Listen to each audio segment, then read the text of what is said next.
BNP ইতিমধ্যে আপনি লক্ষ্য করেছেন ৫ই আগস্টের পর বিশেষ করে আমাদের চেয়ারপারসন বেগম খালেদা জিয়া ওই দিন ভাষণ দিয়েছিলেন ৩.৫ মিনিটের একটা, আপনি দেখেছেন। এবং আমাদের ভারপ্রাপ্ত চেয়ারম্যান জনাব তারেক রহমান প্রতিনিয়ত বলে যাচ্ছেন, এবং জিরো টলারেন্স নীতি।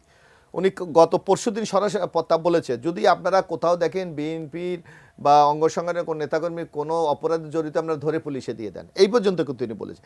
ইতিমধ্যে প্রায় ১,০০০-এর উপরের লোককে আমরা শাস্তিমূলক ব্যবস্থা গ্রহণ করেছি। এখন বিএনপি একটি বিশাল দল বাংলাদেশের। এই দলের মধ্যে আপনার আমাদের অজান্তে বলেন অথবা টুকটাক দু একটি ঘটনা ঘটতে পারে, আমরা অস্বীকার করি না, কিন্তু আপনাকে দেখতে হবে সেইটা আমরা ব্যবস্থাটা নিয়েছি কিনা। এক, আমাদের কেন্দ্রীয় নেতা আপনি অনেক দেখেন যে কমিটি ভেঙে দেওয়া হয়েছে, অনেক লোকের নেতৃবৃন্দের পদ কেড়ে নেওয়া হয়েছে। তো একটা দল আন্তরিক কতটুকু, এটা আপনাকে বিবেচনা করতে হবে। এক, আর সালাম সাহেবকে আমি একটু বিনয়ের সাথে একটি জিনিস জিজ্ঞাসা করতে চাই। আমি আমার নিজের এরিয়াটার কথা বলি। আমার এরিয়াটা কুয়াকাটা, উনি হয়তো যদি জানে খোঁজ নিয়ে দেখতে পারে। আমার এরিয়ার মিনিমাম এই আওয়ামী লীগের 15 বছরে 5 থেকে 10,000 লোক এলাকায় থাকতে পারেনি। ঢাকায় এসে তারা অমানবিক রিক্সা চালিয়েছে, মজুর কাজ করেছে, লেবারের কাজ করেছে, গার্মেন্টসে কাজ করেছে, কোনো দোকানে সেলসম্যানের কাজ করেছে। এখন তারা যখন এই আওয়ামী লীগ মুক্ত বাংলাদেশে এলাকা ছেড়ে গেছেন, এটা আপনি কোন বিচার করবেন? এটাকে তো মানবিক দিকে আপনাকে দেখতে হবে। এক, আর আরেকটি যে জিনিস, আপনার আওয়ামী লীগের 5 বছরে কারো জমি দখল করা হয়েছে, ব্যবসা দখল করা হয়েছে, ঘর দখল করা হয়েছে। এখন সেই লোক যখন তার ন্যায্য প্রাপ্যতা ফিরে পেতে যায়, সেটাকে কি আপনি দখল বলবেন? তো সুতরাং আমি অনুরোধ জানাবো, এইভাবে ঢালাও না করে। আমি সালাম সাহেবকেও বলবো, এবং শুধু দর্শক যারা আমাদেরকে শুনছেন আমি তাদেরকেও বলবো, সুনির্দিষ্ট যদি কোনো অভিযোগ থাকে আমাদেরকে জানান, আমাদের কেন্দ্রীয় দপ্তর আছেন সেখানে জানাতে পারে। তারপর যদি কোনো ব্যবস্থা আমরা গ্রহণ না করি, সেই ক্ষেত্রে আমাদেরকে আপনাদেরকে জানানোর মাধ্যম কি শুধুমাত্র কেন্দ্রীয় দপ্তর, মানে না, যে কোনো জায়গায় জানতে পারে। এখন টেলিফোন আছে, এই আছে, আমাদের সবাই সবকিছু জানি। এখন আপনার যোগাযোগ অত্যন্ত সহজ। তারপর যদি আমরা ব্যবস্থা নেই, তারপর বলতে, বরং আমি যে কথাটি বললাম, আপনি দেখেন 1,000 উপরে লোক আমাকে বহিষ্কার করা হয়েছে, আমাদের অনেকের পথ কেড়ে নেওয়া হয়েছে, কমিটি ভেঙে দেওয়া হয়েছে।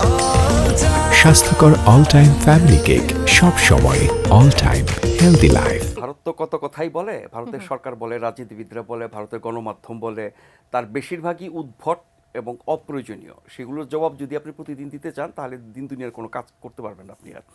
তারপরে বলছি যে বর্তমান যে সরকারটি, এটি সংবিধানের বাইরে গিয়ে গঠিত একটি অন্তর্বর্তীকালীন সরকার, কিন্তু সর্বোচ্চ আদালতের রেফারেন্স বা তাদের অনুমোদন বা সুপারিশক্রমে সরকারটি গঠন করা হয়েছে সময়ের প্রয়োজনে। দ্বিতীয়ত, এটি হচ্ছে একটি ঐক্যমতের সরকার। সকল রাজনৈতিক দল যারা সক্রিয় আছেন তাদের মতামতের ভিত্তিতে হয়েছে। ঠিক একইভাবে 90-এর গণ-অভ্যুত্থানের পরেও কিন্তু রাজনৈতিক দলগুলোর ঐক্যমতের ভিত্তিতে সরকার গঠিত হয়েছিল। তখনকার প্রধান বিচারপতি শাহাবুদ্দিন সাহেবকে দায়িত্ব দেওয়া এবং আবার বিচার বিভাগে ফেরত যাওয়া, এই সব কিছু রাজনৈতিক ঐক্যমতের ভিত্তিতে হয়েছিল।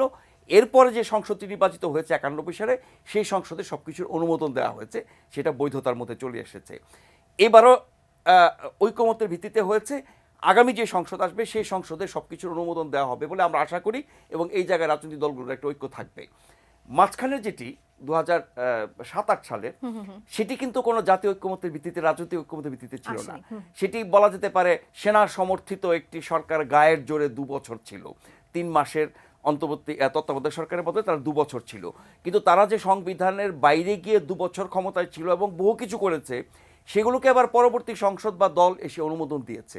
ফলে আপনি বোঝাপড়ার মাধ্যমে, ঐক্যমতের মাধ্যমে একটা কাজ করবেন যেটা সংবিধানে নাই, সেটাকে আবার সংবিধানভুক্ত করতে গেলে আপনাকে সংসদে তার অনুমোদন দিতে হবে, আইনের কাঠামোর মধ্যে আনতে হবে। সেটাই হয়েছে, এবারও তাই হচ্ছে।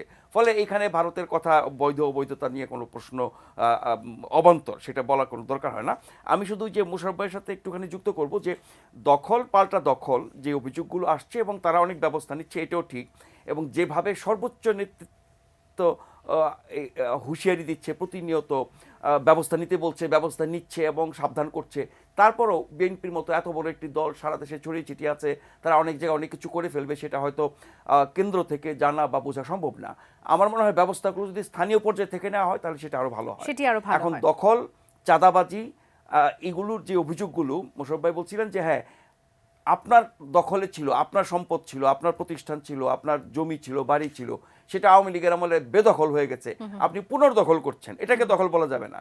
কিন্তু এখন আওয়ামী লীগ দুর্বল, আওয়ামী লীগ পালিয়ে গেছে, সেই জন্য আওয়ামী লীগের কোনো কিছু দখল করে ফেলা বা আগে আপনার উপরে প্রতিশোধ নিয়েছে আপনি পাল্টা প্রতিশোধ নেওয়া, সেরকম ঘটনা ঘটে। কিন্তু যেরকম বাস্তবতা গত 16 বছর তৈরি করেছিল আওয়ামী লীগ সরকার এবং আওয়ামী লীগ, ছাত্রলীগ, যুবলীগ থেকে সবাই সব কিছু, সেই তুলনায় যেসব ঘটনা আমরা জানি, শুনি এবং গণমাধ্যমে আসে, সেটা কি খুবই সামান্য না?